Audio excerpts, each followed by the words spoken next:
Hi everyone, my name is John. Welcome back to my channel. It has been a long time since I've done a Friday Reads video. I think for 5 or 6 months maybe. And it is Friday night, right before midnight, and I thought I would just tell you what I've been reading. And hopefully finish up some of these books over the weekend. But this is what I've been looking at for the past couple of weeks. I want to talk about 4 books, 3 of them from Princeton University Press, and I'll just jump right into things. Everything is for Historathon. In fact, one thing is from Q1 even. The rest is from Q2 though. So we're looking mostly at medieval history here with the exception of one book. And the first book I want to talk about is one of the Princeton books, and it is this. It is by Robert Irwin, and it is Ibn Khaldun, an intellectual biography. If you are not familiar with Ibn Khaldun's name, he was one of many hundreds of Arabic-speaking polymaths that were working in the high to late Middle Ages in the Middle East. He doesn't really get he's not one of the most famous ones.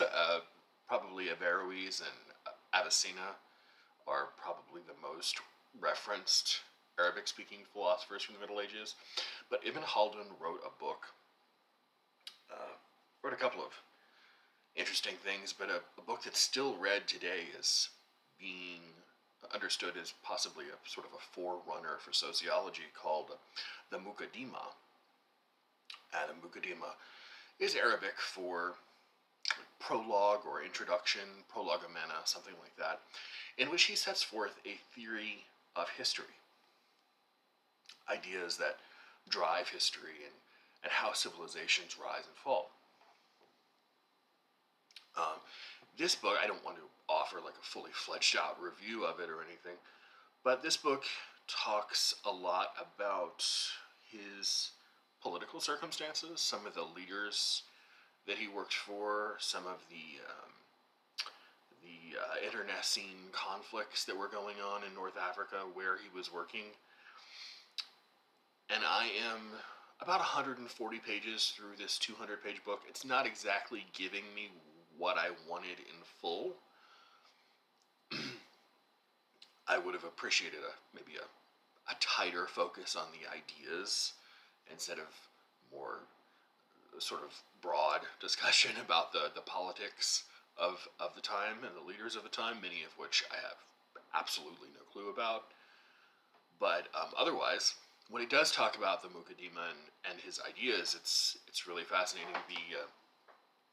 The writer is Robert Irwin here, and he wrote another book that I have somewhere but have never read called Dangerous Knowledge, Orientalism and Its Discontents.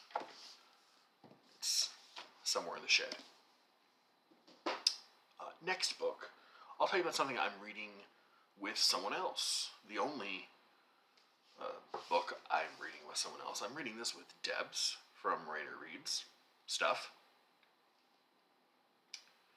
And this is this is a book I suggested, and maybe I should have looked at it a little bit more before I suggested it, because I sent her a Voxer message the other day and I said, Debs, I don't know if this is really going to be a book that we can talk so much about, and I'll tell you why in a second. It's also from Princeton University Press. It is the Word Horde, Daily Life in Old English. And it is kind of like a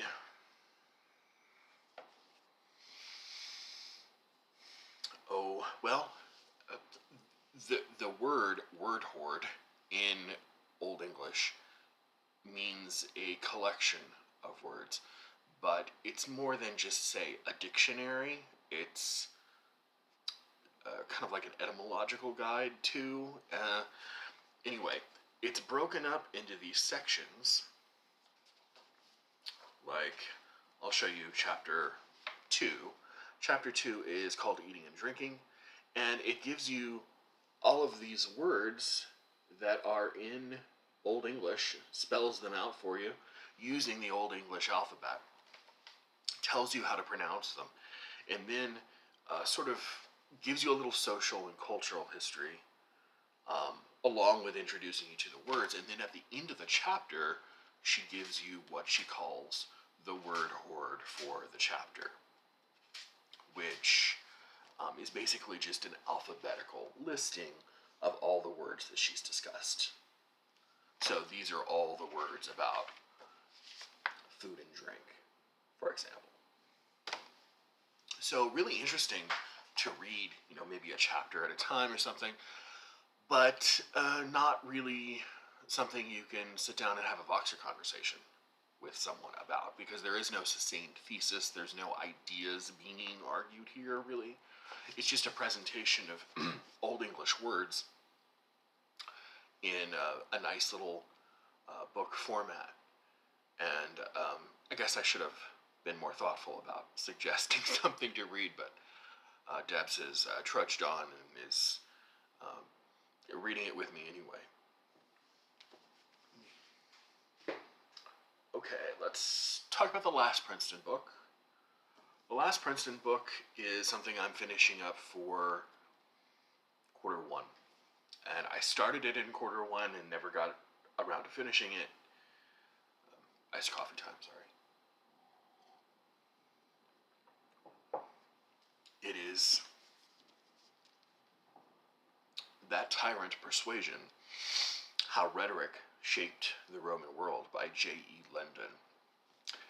And it is a book that suggests that the art of rhetoric in we're looking at mostly the Roman Republic here, the late Roman Republic, was more than just, I guess, a segment of Roman education. That when people, young men always, would grow up and enter the political life and start climbing the Roman political ladder, that the actions that they took, the decisions that they made, the ideas that they endorsed were often taken from the lessons and ideas that they were inculcated with when they were learning rhetoric in school. Unfortunately, there seems to be a lot of problems with the shape of the arguments. There's a lot of post hoc ergo propter hoc in here. Basically, after this, therefore, because of this, and that's a fallacy. Actually, that's a logical fallacy. You have to show that something caused something else. You can't just say something was caused by something else because it happened after something. And he seems to be doing a lot of that in this book. I'm taking tabs wherever I see him doing it, and I will be more explicit in my criticisms of the book. But I am about 40 or 50 pages from being finished, and that seems to be mostly what it is so far. Not terribly convincing in its presentation, but fascinating effort, I guess. And I will finish up with a book I'm reading tonight, and a book I started last year in 2023 for quarter two. And for whatever reason, I think I just got excited by reading other things. This is Dan Brown's The Plantagenets. Dan Brown? Dan Brown. Oh, really? Come on. Dan Jones. And this, well, you might think it takes you from Henry II through Richard III, but it doesn't. For reasons that he briefly explains in the introduction. But this takes you all the way up through Richard II, I guess, specifically 1399, when England gets invaded by the guy who will eventually become Henry IV and deposes opposes Richard II. Right now, I'm at the very end of Henry III's reign. I'm about halfway through the book. So we are in the, 1266, 1267 time period where he's sort of wrapping up the civil war that he has had with Simon de Montfort and his associated earls.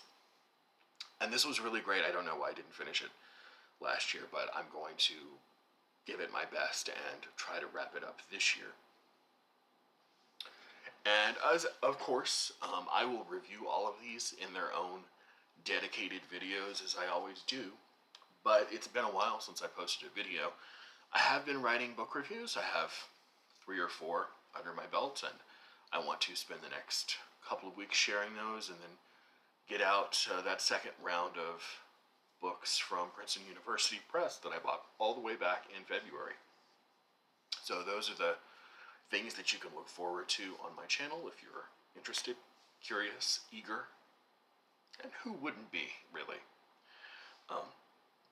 With that, I will let you go, and I hope to talk to you soon. Bye.